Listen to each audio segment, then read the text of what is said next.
32 anyos nga Norwegian national gidakop sa Talisay City Police niadtong Sabado sa kadlawon human siya gireklamo sa usa ka minor di edad nga mipost siyang hubog nga mga hulagway sa social media. Ang report ni Femery Dumabok. You have the right to have your own fencing. If you cannot afford one, the government will provide you. Nasiko patol sa entrapment operation si Kenny Flashlight nga nagpuyo sa dakbayan sa Sugbo. Bato di Police Lieutenant Colonel Randy Caballes nga niadtong Biyernes nagbakitabang sa police station ang 16 anyos nga biktima uban ang ginikanan niini. Gingon nga niadtong Disyembre sa miaging tuig gikuha sa suspitsado ang biktima isip iyang katabang sa iyang giabang balay sa barangay Linaw sa dakbayan sa Talisay.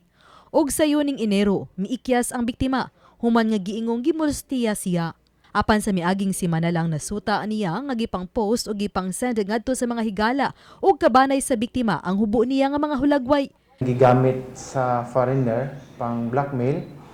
So iyang gihulga kining minor na if dili ni mosunod sa iyang gusto, iyang ipadayon og pag-spread out ang kini nga mga nude photos. Ang initial nga information ay nahitabo nga pag-molestya sa ani nga foreigner sad.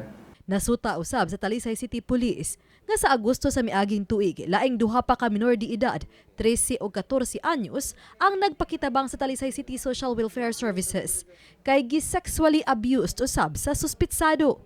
Ug karon lang usab desidido nga mopasaka og kaso batok sa langyang suspitsado. The same offense, two minors complaint ani sa iyaha.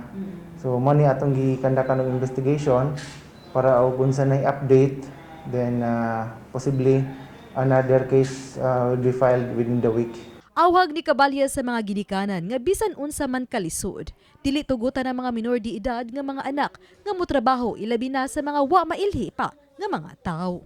I-offer nga mahimo silang helper sa mga balay, ilagi yung i-check nila personally kung sa status sa kining employer, kung okay ba ni siya para sa safety o dili mapahamak ang ilahang mga anak.